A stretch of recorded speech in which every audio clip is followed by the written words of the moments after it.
प्रकरण 5 एकांकी स्वराज्य की नींव विष्णु प्रभाकर की एकांकी है। एक अंक वाले नाटक को एकांकी कहते हैं। अंग्रेजी के वन एक्ट प्ले शब्द के लिए हिंदी में एकांकी नाटक और एकांकी दोनों ही शब्दों का समान रूप से व्यवहार होता है। पश्चिम में एकांकी 20वीं शताब्दी में विशेषतः प्रथम महायुद्ध के बाद अत्यंत प्रचलित और लोकप्रिय हुआ। विष्णु प्रभाकर की कहानी पढ़ते हैं स्वराज्य की नींव। लेखक परिचय। विष्णु प्रभाकर का जन्म मुजफ्फर जिले के मीरनपुर गांव में हुआ था। इन्होंने प्रारंभिक शिक्षा अपने गांव में और उच्च शिक्षा हिसार में प्राप्त की थी। कई वर्षों तक पंजाब सरकार की सेवा करने के बाद सन 1974 से ये दिल्ली आ गए और तब से दिल्ली रहकर पूर्ण समय के लिए साहित्य सेवा में लगे हैं। आपने कहानी, उपन्यास, जीवनी, नाटक, एकांकी, संस्मरण और रेखाचित्र आदि विधाओं में पर्याप्त मात्रा में लिखा है। आपकी प्रमुख रचनाएं ढलती रात, स्वप्नमयी, संघर्ष के बाद, कहानी संग्रह है, स्वप्नमयी उपन्यास है, नव प्रभात, डॉक्टर नाटक है, प्रकाश और परछाइयां, 12 एकांकी, अशोक एकांकी संग्रह है, जाने अनजाने संस्मरण और रेखाचित्र है, आवारा मसीहा शरद चंद्र की जीवनी है आदि। विष्णु प्रभाकर की रचनाओं में प्रारंभ से ही स्वदेश प्रेम व राष्ट्रीय चेतना और समाज सुधार का स्वर प्रमुख रहा है। स्वतंत्रता प्राप्ति के बाद आपने आकाशवाणी के दिल्ली केंद्र में नाटक निर्देशक के पद पर काम किया। बाद में स्वतंत्र लेखन को अपनी जीविका का साधन बना लिया। आपका समस्त साहित्य मानवीय अनुभूतियों से जुड़ा हुआ है। आपकी रचनाओं में रोचकता एवं संवेदनशीलता सर्वत्र व्याप्त है तथा भाषा सहज व सरल है। प्रस्तुत एकांकी स्वराज्य की नींव में प्रथम स्वतंत्रता संग्राम 1857 में लक्ष्मीबाई के त्याग और संघर्ष का वर्णन किया गया है। स्वराज्य की नींव रखने में स्त्रियों की भी महत्वपूर्ण भूमिका रही है। प्रस्तुत एकांकी के पात्र स्वराज्य की नींव के पत्थर हैं, जिनके त्याग, तपस्या व बलिदान के द्वारा भले ही स्वराज्य प्राप्त नहीं हुआ, लेकिन वे स्वराज्य की नींव का पत्थर बनकर जनमानस में देश प्रेम व नव जागरण की भावना जगाने में अपनी सार्थकता समझते हैं। तो आइए पढ़ते हैं एकांकी स्वराज्य की नींव। सिंहासन हिल उठे राजवंशों में भ्रुकुटी तानी थी, बूढ़े भारत में आई फिर से नई जवानी थी। गुमी हुई आजादी की कीमत सबने पहचानी थी, दूर फिरंगी को करने की सबने मन में ठानी थी। चमक उठी सन 57 में वह तलवार पुरानी थी, बुंदेले वह बोलो के मुंह हमने सुनी कहानी थी। खूब लड़ी मर्दानी वह तो झांसी वाली रानी थी, खूब लड़ी मर्दानी वह तो झांसी वाली रानी थी। लक्ष्मी थी या दुर्गा थी वह स्वयं वीरता की अवतार, देख मराठे पुलकित होते उसकी तलवारों के वार। नकली युद्ध व्यूह की रचना और खेलना खूब शिकार, सैन्य घेरना दुर्ग तोड़ना ये थे उसके प्रिय खिलवाड़।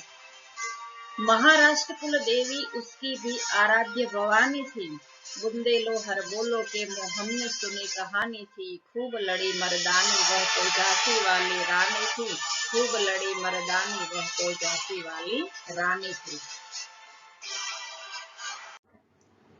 भारतीय वसुंधरा को गौरवान्वित करने वाली झांसी की रानी वीरांगना लक्ष्मीबाई वास्तविक अर्थ में आदर्श वीरांगना थी।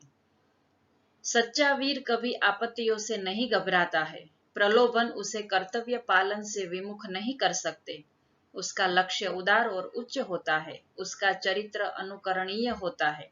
अपने पवित्र उद्देश्य की प्राप्ति के लिए वह सदैव आत्मविश्वासी, कर्तव्य परायण, स्वाभिमानी और धर्मनिष्ठ होता है।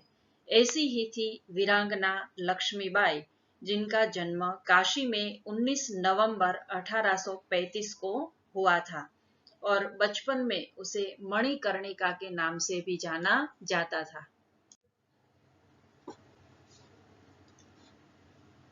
1857 की क्रांति की सबसे बड़ी नायिका और झांसी की रानी लक्ष्मीबाई का नाम वीरता की श्रेणी में सबसे ऊपर रखा जाता है।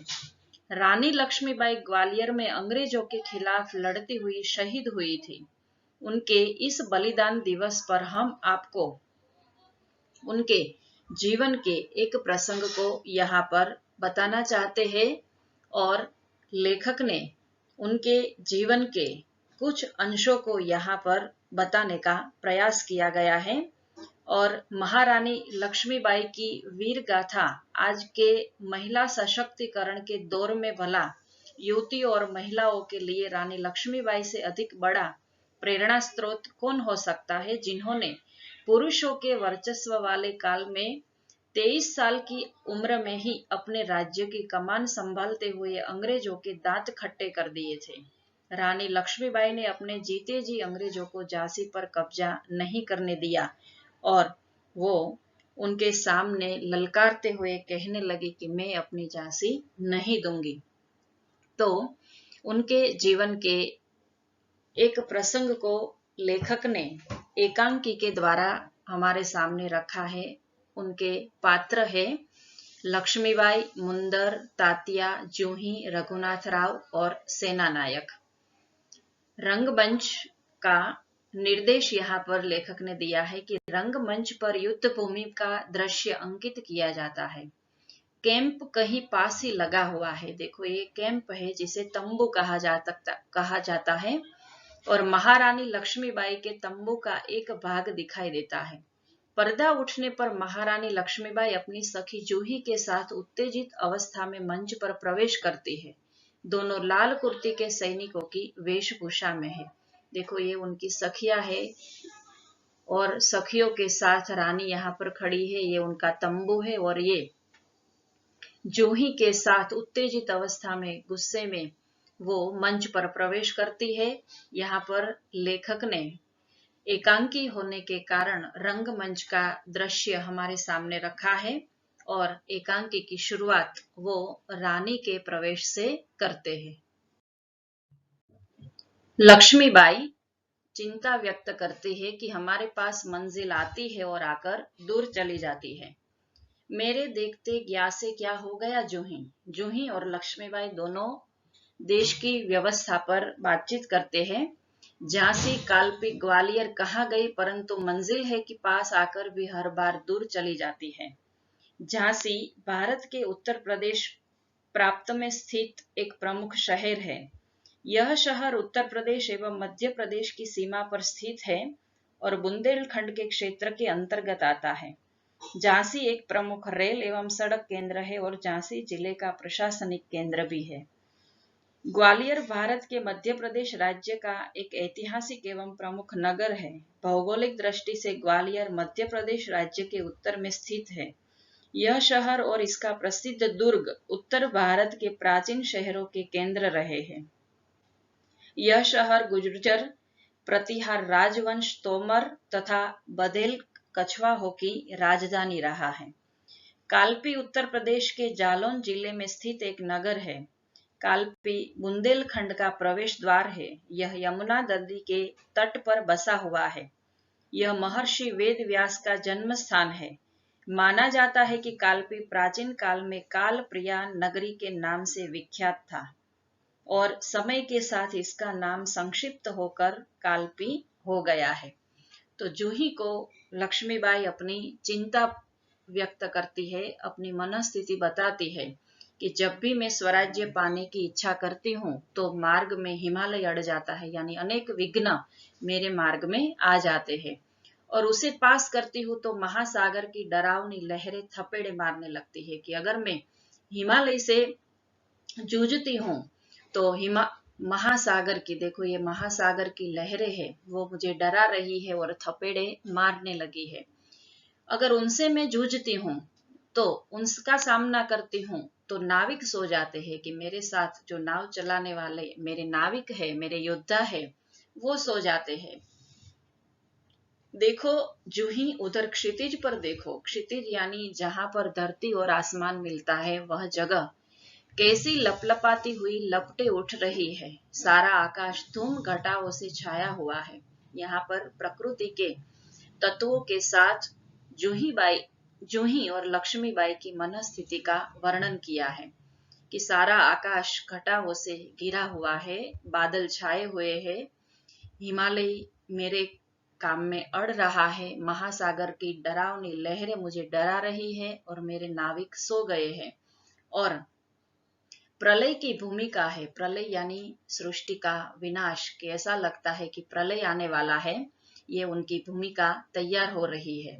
लेकिन राव साहब है कि रक्तमंडल की छाया में ऐशो आराम में मशगूल है। आवेश में आते आते सहसा मौन हो जाती है। जो ही कुछ दिन कहने के लिए मुंह खोलती है कि महारानी फिर बोल उठती है, जो ही मैंने प्रतिज्ञा की थी कि मैं अपनी झांसी नहीं दूंगी, लेकिन झांसी हाथ से निकल गई। जो ही कि महारानी कहती है कि मैंने प्रतिज्ञा की थी कि मैं अपनी झांसी किसी को नहीं दूंगी।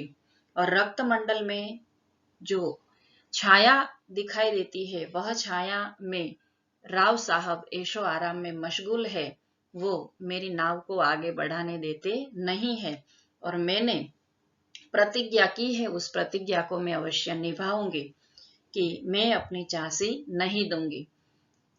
मैं अकेली हूं, लेकिन उससे क्या, मैं अकेली ही झांसी लेकर रहूंगी। कि भले मैं अकेली हूं, लेकिन उससे क्या, कोई फर्क नहीं पड़ता, मैं अकेली ही झांसी को लेकर रहूंगी। भले राव साहब मेरा साथ न दे, तात्या मेरा साथ न दे, लेकिन मैं अकेली ही उसका सामना कर सकती हूँ। जो ही कौन कहता है कि आप अकेली है महारानी, आप तो गीता पढ़ती है, फिर यह निराशा कैसी कि मैं नहीं मानती कि आप अकेली है। आप तो गीता का पाठ करती है, हर रोज भगवत गीता का पठन करती है, तो फिर भी आपके मन में यह निराशा कैसी? आपको निराश नहीं होना है, आप तो बहुत ही शूरवीर है और बहुत ही हिम्मतवान है। आप इस प्रकार से डरने लगी और निराश होने लगी तो हम सबका सहारा कौन बनेगा? ऐसी जूही लक्ष्मीबाई से बात करते हैं और यहाँ पर लक्ष्मीबाई की चिंता को व्यक्त किया गया है।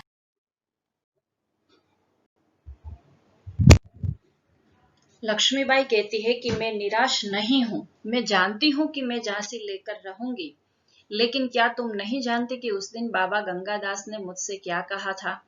जब तक हमारे समाज में छुआछूत और ऊंच नीच का भेद नहीं मिट जाता, तब तक हम विलास प्रियता को छोड़कर जनसेवक नहीं बन जाते, और तब तक हमें स्वराज्य नहीं मिल सकता। वह मिल सकता है केवल सेवा, तपस्या और बलिदान से। रानी जूही से कहती है कि जब तक हमारे समाज में छुआछूत और ऊंच नीच का भेदभाव है, तब तक हमें स्वराज्य मिल सकता नहीं। छुआछूत का शाब्दिक अर्थ है न छूना, अस्पृश्यता। सामान्य भाषा में छुआछूत की समस्या भी इसे कहते हैं। अस्पृश्यता का अर्थ है किसी व्यक्ति या समूह के सभी लोगों के शरीर को सीधे छूने से बचना या रोकना।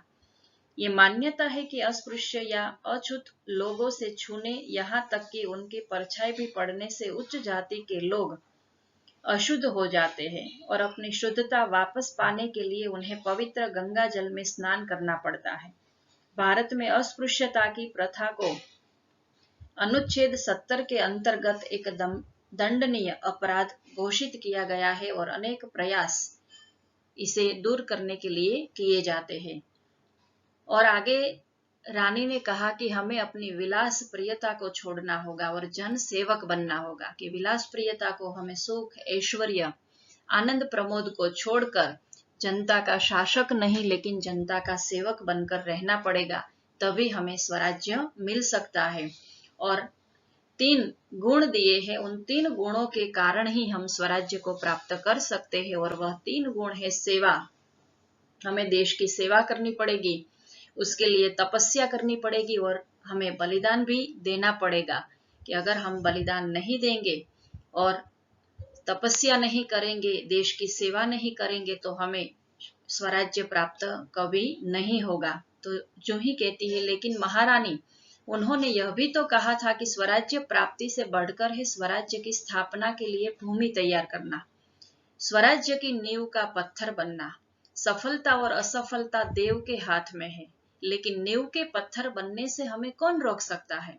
यहाँ पर जूही बहुत बड़ी बात कह गई कि हमें बाबा ने ऐसा भी कहा था कि स्वराज्य की स्थापना तो दूर की बात है, पहले हमें उनके लिए भूमि तैयार करनी पड़ेगी और स्वराज्य का नींव का हमें पत्थर बनना पड़ेगा।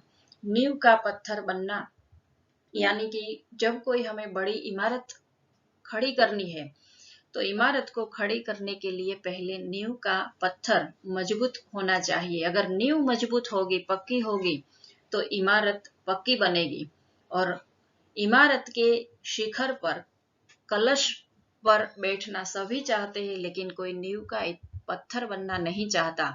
आवश्यकता है कि नींव के हम पत्थर बने, हम कलश न बने। लेकिन आजकल सभी को शिखर पर रहना है, ऊंचाई पर रहना है, लेकिन किसी को नींव का पत्थर बनकर अंधेरा, विघ्न और वजन जो सारी इमारत का वो उठाती है, ऐसा साहस किसी में नहीं है कि वो नींव का पत्थर बने। तो हमें नींव का पत्थर बनना पड़ेगा। स्वराज्य की नींव शीर्षक कहाँ तक सार्थक है? इस एकांकी का जो शीर्षक है वो इसी के आधार पर रखा गया है कि सन 1857 का सैनिक विद्रोह भारत का प्रथम स्वतंत्रता संग्राम माना जाता है, इसीलिए वो स्वतंत्रता संग्राम की नींव बना। उसमें झांसी की रानी लक्ष्मीबाई, जूही, मुंदर, तात्या टोपे, रामचंद्र तथा रघुनाथ राव आदि ने अपनी अनोखी देशभक्ति का परिचय दिया था। ये सब अपना बलिदान देकर स्वराज्य की नींव के पत्थर बन गए। बाद में इस एकांकी के पात्रों के न्याय, तपस्या और बलिदान की नींव पर ही भारत की आजादी की इमारत खड़ी हुई। इसीलिए इस एकांकी का शीर्षक स्वराज्य की नींव बिल्कुल सार्थक है। इसके अन्य शीर्षक ये भी हो सकते हैं कि स्वराज्य की आधारशिला और आजादी के वे परवाने। और आगे जूही कहती है कि सफलता और असफलता तो देव के हाथ में है, वह हमारे हाथ में नहीं, वह तो नसीब कहेगा या ईश्वर ही जानता है कि हमें सफलता मिलेगी या न मिलेगी। लेकिन हमें नींव के पत्थर बनने से कोई नहीं रोक सकता कि हम आजादी के नींव के पत्थर बनेंगे, और वह हमारा अधिकार है और उस अधिकार को हमसे कोई छीन सकता नहीं। सफलता का विरोधी है असफलता। महारानी कर्मधारय समास है महान रानी।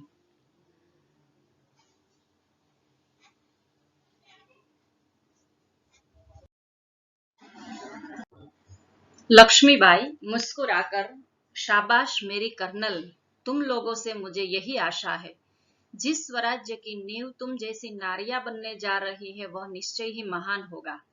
मुझे इस बात की चिंता नहीं है कि वह मेरे जीवन काल में आता है या नहीं, लेकिन मुझे इस बात का दुख अवश्य है कि हमारे पास शक्ति है फिर भी हम दुर्बल है। हमारे पास तात्या जैसे सेनापति है फिर भी हमारी सेना में अनुशासन नहीं है। हमारे पास ग्वालियर का किला है फिर भी हम कुछ नहीं कर पा रहे हैं। क्यों? जानती हो क्यों? फिर लक्ष्मीबाई मुस्कुराकर जूही को शाबाशी देती है कि जिस स्वराज्य की नींव तुम जैसी नारियां बनने जा रही हो वह निश्चय ही महान होगा। लेकिन मुझे इस बात की चिंता है कि हमारे पास शक्ति है लेकिन हम दुर्बल है। हमारे पास तात्या जैसे सेनापति है फिर भी हमारी सेना में अनुशासन नहीं है। हम दुर्बल है और हमारे पास तात्या जैसे सेनापति है। तात्या टोपे भारत के प्रथम स्वाधीनता संग्राम के एक मुख्य सेना नायक थे। सन 1857 के महान विद्रोह में उनकी भूमिका सबसे महत्वपूर्ण, प्रेरणादायक और बेजोड़ थी। सन 57 के विद्रोह की शुरुआत 10 मई को मेरठ से हुई थी। जल्दी ही क्रांति की चिंगारी समूचे उत्तर भारत में फैल गई थी। ऐसे वीर तात्या हमारे सेना में है फिर भी अनुशासन नहीं है। अनुशासन यानी नियम, शिस्त। हमारे पास ग्वालियर का ऐसा किला है फिर भी हम कुछ भी कर पाते नहीं है। क्यों? इसका कारण है तो जूही कहती है कि जानती हूँ महारानी, हम विलासिता में डूब गए हैं, कि हमारे अंदर विलासिता भरी है। हम ऐशो आराम में जिंदगी बिताते हैं, हम सुख और ऐश्वर्य की लालसा में पड़े रहते हैं और हमारे लक्ष्य की ओर हम ध्यान ही कभी देते नहीं है। तभी मुस्कुराती हुई मुंदर वहां प्रवेश करती है। मुंदर, कौन कहता है कि हम विलासिता में डूब गए हैं? विलासिता में डूबे हैं राव साहब, बांदा के नवाब और सेनापति तात्या, कि ये सब विलासिता में डूब गए हैं, राज्य के कर्तव्य की ओर उनका कोई ध्यान ही नहीं है। वो तो विलासिता में, सुख ऐश्वर्य में और ऐशो आराम की नींद में खोए हुए हैं। लक्ष्मीबाई की सखी मुंदर प्रवेश करती है और वह ये बात कर रही है।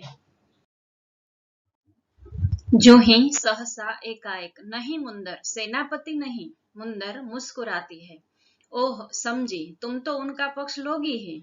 जो ही दृढ़ स्वर में, मैं उसका पक्ष नहीं लेती, लेकिन जो तथ्य है उसको छिपाया नहीं जा सकता। सरदार तात्याराव साहब को अपने तन मन का स्वामी मानते हैं। मुंदर ने कहा कि वो तो उसे स्वामी मानती है, इसीलिए उनका पक्ष लेगी ही। तो मुंदर क्या कहती है कि और तुम उनको अपना स्वामी मानती हो? जूही, हाँ, मैं उनको अपना स्वामी मानती हूँ और मानती रहूंगी, लेकिन उनसे भी अधिक मैं महारानी को अपना स्वामी मानती हूँ, और महारानी से भी बढ़कर मैं अपने देश को अपना स्वामी मानती हूँ। देश के लिए मैं सरदार को भी ठुकरा सकती हूँ और ठुकरा चुकी हूँ। यहाँ पर जूही का संवाद बड़ा ही देश प्रेम को छलकता हुआ नजर आता है। वो कहती है कि हाँ, मैं उसे अपना स्वामी तो मानती हूँ, लेकिन उनसे पहले रानी मेरी स्वामी है, और रानी से बढ़कर भी यह देश जो है, हमारा भारतवर्ष जो है, हिंदुस्तान जो है, वह पहले मेरा स्वामी है। और उस देश के लिए, भारत के लिए मैं अपने सरदार को भी ठुकरा सकती हूँ और ठुकरा भी चुकी हूँ। तो यहाँ पर जूही के संवाद द्वारा लेखक ने व्यक्तिगत सुख के बदले में उन्होंने देश प्रेम की भावना को बताया है कि देश प्रेम के आगे हमारे व्यक्तिगत सुख और व्यक्तिगत जो जीवन होता है वह कभी बीच में आना चाहिए नहीं। मुंदर सक पकाकर, जूही तू तो नाराज हो गई, मेरा यह मतलब नहीं था, मैं तो केवल इतना ही कहना चाहती थी कि जब तूने उन्हें अपना स्वामी मान लिया है तो तू उन्हें रोकती क्यों नहीं? कि तू अगर उनको अपना स्वामी मानती है तो तेरा फर्ज बनता है कि तू ऐशो आराम में डूबे हुए ऐसे लोगों को जगा सकती है जो राज्य की ओर अपना कर्तव्य नहीं समझते। तुम उनको जागरूक कर सकती हो, यह तुम्हारा फर्ज है। लक्ष्मीबाई, जूही ने उन्हें रोका है मुंदर, मैं जानती हूँ। जब राव साहब के कहने पर तात्या इसे नाचने के लिए बुलाने को आए थे तो इसने उनको बुरी तरह दुत्कार दिया था कि जब राव साहब बुलाने के लिए आए थे कि तुम्हें वहां पर आकर नाच गान करना है, नृत्य करना है, तो वो नहीं गई थी। उन्होंने बुरी तरह उनको इनकार कर दिया था, और उनके जो शब्द है वो शब्द हमारे मन में एक विशिष्ट असर रख जाता है। जो ही, हाँ रानी, मैं स्वराज्य के लिए नाच सकती हूँ, बराबर नाचती रही हूँ, परंतु विलासिता में डूबने के लिए अपनी कला को किसी के गले की फांसी का फंदा नहीं बना सकती हूँ। जो मुझको ऐसा करने के लिए कहते हैं उनको मैं ठोकर ही मार सकती हूँ कि रानी साहिबा, मैं नाच सकती हूँ, लेकिन अपने स्वराज्य के लिए ही बराबर नाचूंगी, लेकिन देश के लिए नाचूंगी। विलासिता में जो डूबा है उनके लिए मैं नहीं नाचूंगी, और उनके लिए मैं फांसी का फंदा नहीं बनूंगी। जो मुझको ऐसा करने के लिए कहते हैं मैं उनको ठोकर मारती हूँ और उनको दुत्कारती हूँ।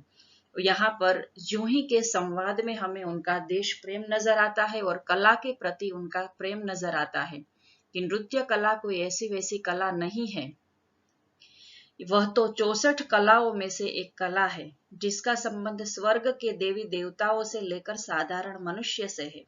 भारतीय नृत्य के दो भाग है, एक शास्त्रीय नृत्य और एक लोक नृत्य।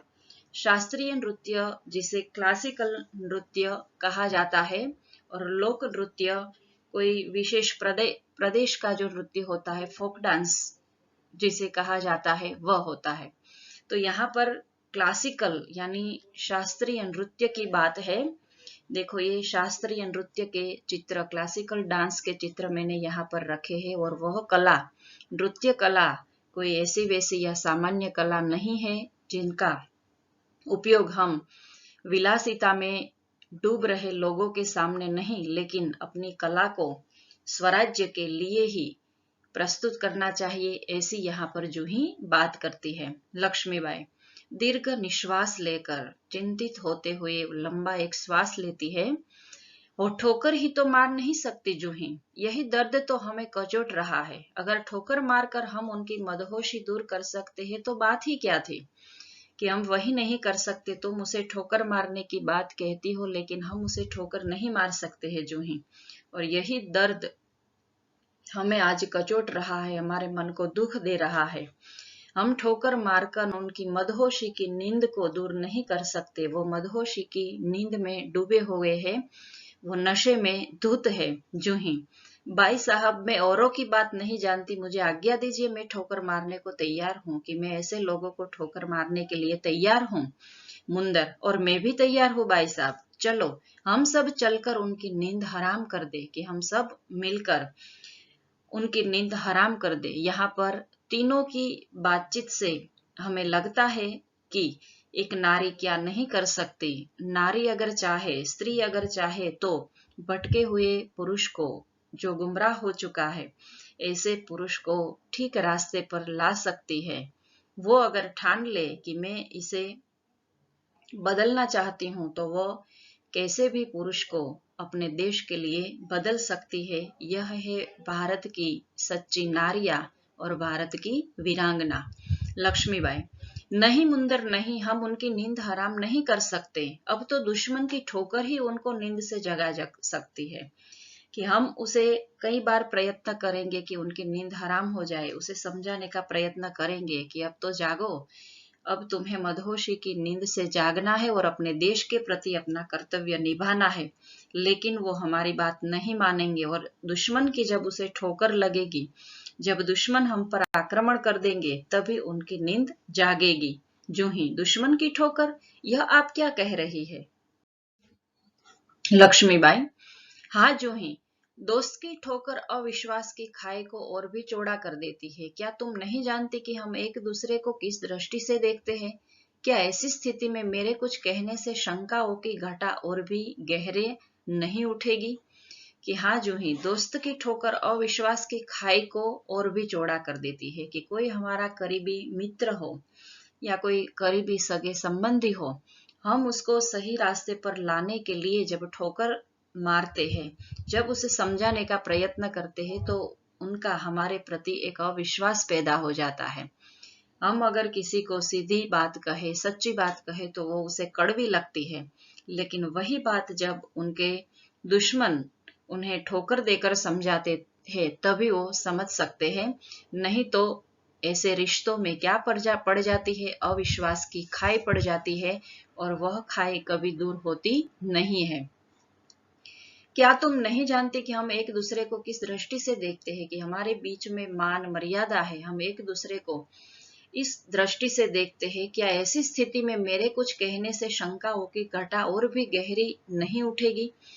कि मेरे कुछ कहने से उनकी शंकाओं की घटा जो है वह और भी गहरी हो जाएगी, ऐसा मुझे लगता है। मुंदर, बाई साहब ठीक कहती है, शंका ये अविश्वास पैदा करेगी, और उस अविश्वास से उत्पन्न निराशा को दूर करने के लिए पायल की झंकार और भी जनक उठेगी। कि हमेशा शंकाएं जो है वह मन में अविश्वास पैदा करती है, और अविश्वास से निराशा उत्पन्न होती है, और उस निराशा को दूर करने के लिए वो किसका सहारा लेंगे, पायल की झनकार का।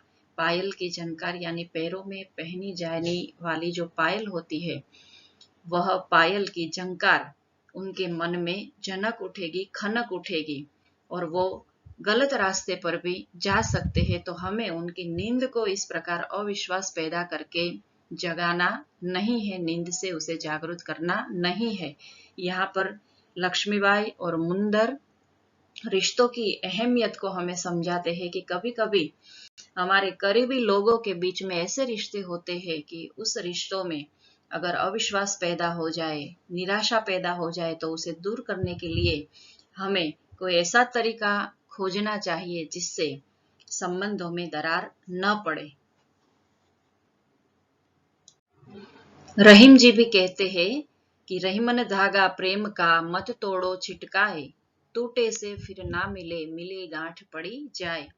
तो अविश्वास का एक बार धागा टूट जाता है तो उसमें दरारें पड़ जाती है। श्रीखंड और लड्डुओं पर जान देने वाले ब्राह्मणों के आशीर्वाद का स्वर और भी तेज हो उठेगा। कि श्रीखंड और लड्डुओं पर जान देने वाले ब्राह्मण के आशीर्वाद की जो आवाज है वह और भी तेज हो उठेगी। यहाँ पर देखो ब्रह्म भोज किया जा रहा है और पर्दे के पीछे तोपों की आवाज हमें सुनाई देती है। देखो इस प्रकार की पर्दे के पीछे से तोपों की आवाज आ रही है और युद्ध की तैयारी के दृश्य हमें सुनाई देते हैं और दिखाई देते हैं। ये सब पर्दे के पीछे की बात है। मुंदर कहती है कि सहसा कहीं दूर तोपों का स्वर उठता है। लक्ष्मीबाई, और जो ही तू अगर तात्या को खोज सके तो तुरंत उन्हें यहाँ आने के लिए कह। जो ही खोज क्यों नहीं सकती, आपकी आज्ञा होने पर मैं उन्हें पाताल से भी खींच कर ला सकती हूँ। पाताल से भी खींच कर लाना यानी कहीं से भी उसे खोज कर लाना। उपयुक्त चीज को कहीं से भी ढूंढ कर लाने के लिए इस मुहावरे का उपयोग किया जा सकता है। पाताल लोक को नागलोक का मध्य भाग भी बताया गया है। पाताल लोकों की संख्या 7 बताई गई है। विष्णु पुराण के अनुसार पूरे भूमंडल का क्षेत्रफल 50 करोड़ योजन है और इसकी ऊंचाई 70 सहस्त्र योजन है। इसके नीचे ही 7 लोक हैं जिनमें क्रम अनुसार पाताल नगर अंतिम है। और तभी रघुनाथ राव प्रवेश करते हैं। जाने को वह मुड़ जाती है और रघुनाथ राव तेजी से प्रवेश करते हैं। रघुनाथ राव, महारानी आपने सुना? लक्ष्मीबाई, क्या रघुनाथ? रघुनाथ जी जो है वह मराठा साम्राज्य के पेशवा थे। मराठों के उदय में उनका बड़ा योगदान था, उनकी महत्वपूर्ण भूमिका रही है। रघुनाथ राव ने उत्तर भारत में मराठों के प्रभाव को बढ़ाने में काफी बड़ी भूमिका निभाई है। तो रघुनाथ राव ने आकर सूचना दी कि महारानी जनरल रोज की सेना ने मुरार में पेशवा की सेना को हरा दिया है, कि जनरल रोज की सेना ने आक्रमण कर दिया है और पेशवा की सेना तो हार गई है।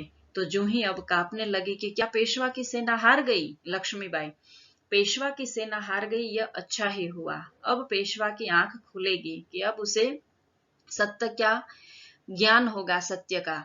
बड़े ऐशो आराम में, विलास प्रियता में डूबे हुए थे। अब दुश्मनों ने ठोकर मारी तो अब उनकी आंख खुलेगी, अब वो जागृत होंगे।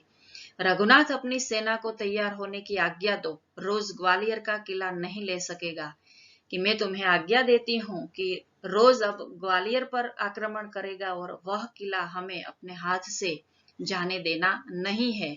और उन्होंने सेना को तैयारी करने की आज्ञा दे दी। देखो पर्दे के पीछे से सेना की तैयारियों की और कुछ करने की तैयारियों की आवाजें आ रही हैं। रघुनाथ, मैं जानता हूँ वह कभी नहीं ले सकेगा। मैं अभी सेना को कूच के लिए तैयार करता हूँ। केवल आपको सूचना देने के लिए ही मैं यहाँ आया था।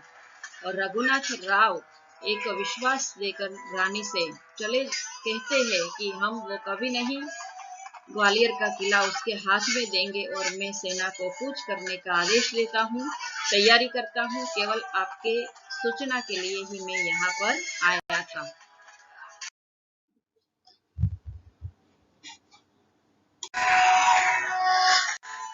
लक्ष्मीबाई, और जो ही तुम भी जाओ।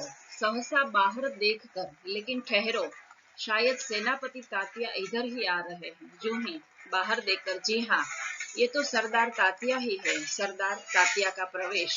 लक्ष्मीबाई, कहिए सरदार तात्या, आज आप इधर कैसे भूल पड़े? तात्या, बाई साहब, मैं किसी के लिए सरदार हो सकता हूँ पर आपके लिए तो सेवक ही हूँ। तो यहाँ पर तात्या की नम्रता बताई गई है कि मैं भले सबके लिए सरदार हूँ लेकिन आपके लिए तो मैं एक सेवक ही हूँ। लक्ष्मीबाई व्यंग्य से, इतने बड़े सेनापति को इस प्रकार एक नारी के सामने झुकते लज्जा नहीं आती कि तुम इतने बड़े सेनापति हो और तुम एक नारी के सामने झुकते हो, तुम्हें शर्म नहीं आती? देखो यहाँ पर दोनों बातचीत करते हुए नजर आते हैं।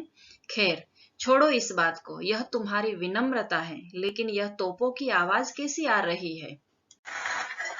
तुम्हारी विनम्रता के कारण तुम ऐसा करते हो, लेकिन मुझे तोपों की आवाज सुनाई दे रही है। कौन सा उत्सव मनाया जा रहा है? शायद चाटुकारों में जागीर बांटना अभी खत्म नहीं हुआ है कि राज्य की ओर से जो भूमि या मिल्कत बांटी जाती है वह शायद अभी चाटुकारों में बांटी जा रही है। क्या अभी वो कार्य खत्म नहीं हुआ? तात्या, भाई साहब, आपको हमें लज्जित करने का पूरा अधिकार है, हम इसी योग्य है, लेकिन जो कुछ हो रहा है वह आप जानती ही है कि हम आपको कभी शिकायत नहीं करेंगे। आपको हमें लज्जित करने का पूरा अधिकार है, हम इसी के योग्य है, लेकिन जो कुछ भी हो रहा है वह आप जानती ही है, ऐसा तात्या रानी से कहते हैं। लक्ष्मीबाई, शायद ब्रह्मभोज के उपलक्ष्य में ये तोपे चल रही है कि ब्रह्मभोज चल रहा था, वहां से ये तोपों की आवाजें हमें आ रही है। श्रीखंड और लड्डुओं के लिए घी शक्कर की कमी तो नहीं पड़ी जो है? सरकार इस बार इनको माफ कर दीजिए। तात्या व्यग्र होकर, भाई साहब आप यूं कब तक फटकारती रहेंगी? लक्ष्मीबाई, तू कहती है अच्छा, लेकिन मुंदर का प्रवेश। मुंदर, सरकार सेना तैयार है। लक्ष्मीबाई, तो मैं भी तैयार हूँ। तात्या, तुमसे मुझे बहुत आशाएं थी, तुम्हारे रहते यह सब क्या हो गया? जूही, सरकार ये स्वामी भक्त है कि ये स्वामी का भक्त है, स्वामी की भक्ति करने वाला तुम उसे स्वामी भक्त कहती हो। लक्ष्मीबाई, लेकिन आज हमें देशभक्तों की आवश्यकता है, स्वामी भक्तों की नहीं। सिर्फ ये मेरे स्वामी भक्त बनकर रहे यह मुझे पसंद नहीं, लेकिन ये सच्चा देशभक्त बने और इतिहास में अपना नाम लिखवाए, ऐसा मैं चाहती हूँ। उनके अंदर शक्ति बहुत है, लेकिन वो उस शक्ति का दुरुपयोग कर रहे हैं और हमें उनको सही रास्ते पर लाना ही पड़ेगा। खैर अब भी कुछ नहीं बिगड़ा है, अब भी बहुत कुछ किया जा सकता है। तात्या, इसलिए तो आया हूँ भाई साहब, आप जो कहेगी वही करूंगा, जो योजना बनाए उसी पर मैं चलूंगा। लक्ष्मीबाई, तो जाओ, तलवार संभाल लो और नूपुरों की झनकार के स्थान पर तोपों का गर्जन होने दो। भूल जाओ राग रंग, याद रखो हमें स्वराज्य लेना है और हमें रणभूमि में मौत से जूझना है कि हमें अब तोपों का गर्जन करना है, हमें स्वराज्य लेना है, हमें नूपुरों की झनकार नहीं सुननी है, हमें राग रंग की आवाजें नहीं सुननी है।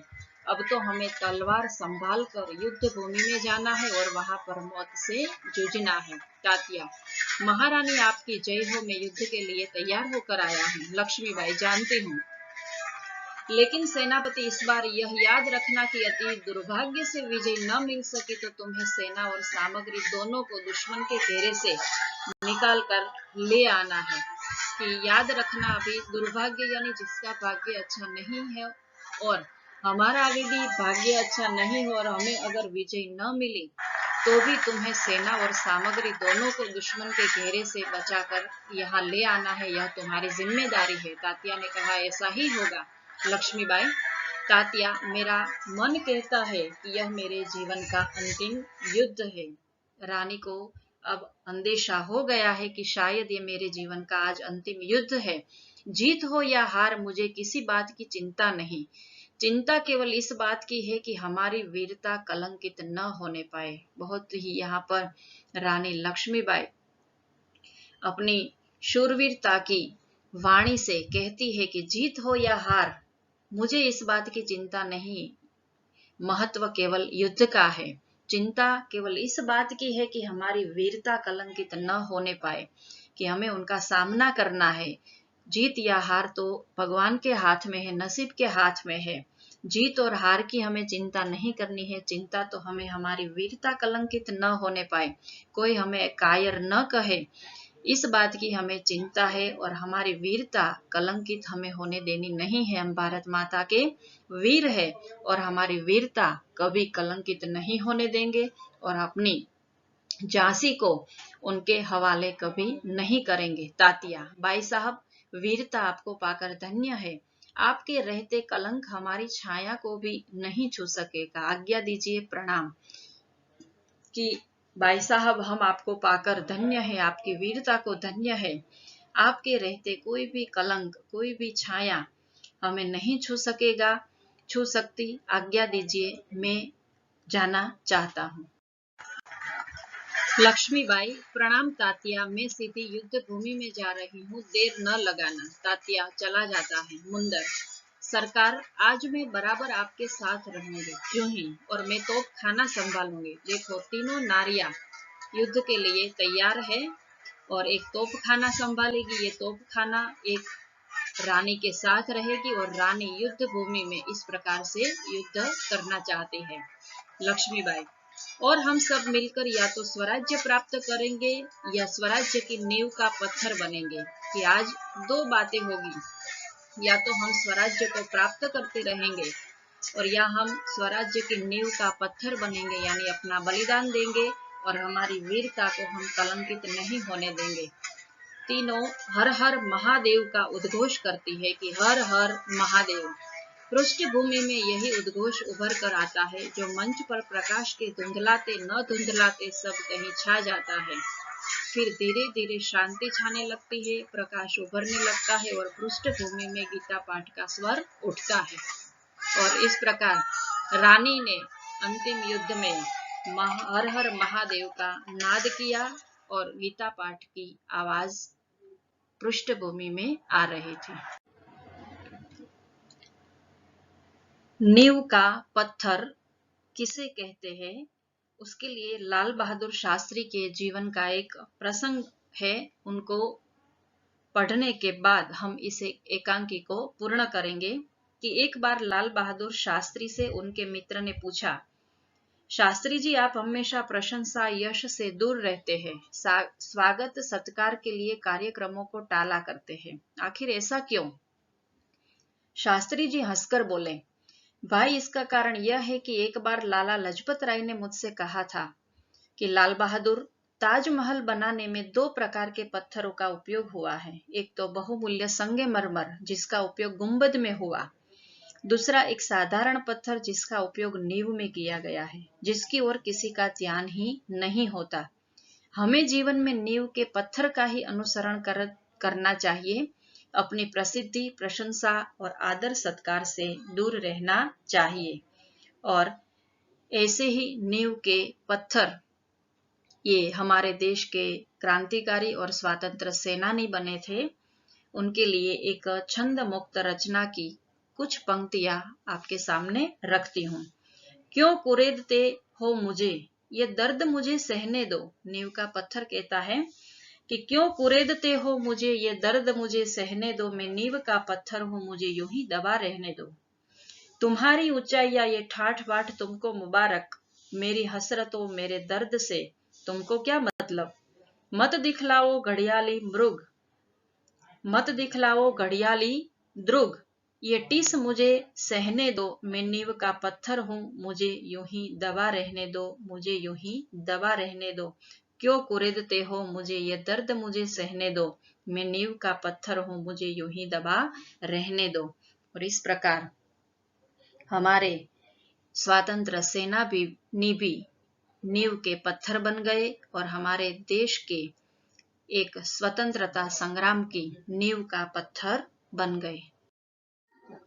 शब्दार्थ और टिप्पण। प्रलय यानी सृष्टि का विनाश, ऐशो आराम यानी विलास प्रियता, प्रतिज्ञा यानी प्रण, दुत्कारना यानी धिक्कारना, स्वराज्य यानी अपना राज्य, व्यग्र यानी आतुर, राग रंग गाना बजाना, रणभूमि लड़ाई का मैदान, अंकित निशाना लगा हुआ, उत्तेजित भड़का हुआ, अड़ जाना, किसी बात को बनवाने की जिद करना, थपेड़े मारना, समस्याओं का तेजी से उभरना, हाथ से निकल जाना, अपने बस में न रहना, भूमि तैयार करना, आधार बनाना, भूमिका बनाना, नींव का पत्थर बनना, किसी खास कार्य की शुरुआत करना, नींद हराम करना, गहरी चिंता में डाल देना, पाताल से खींच लाना, किसी इच्छित चीज को कहीं से ढूंढ लाना, आंखें खुलना, सजग होना, मौत से जूझना, साहस से मौत का सामना करना, वंदे मातरम।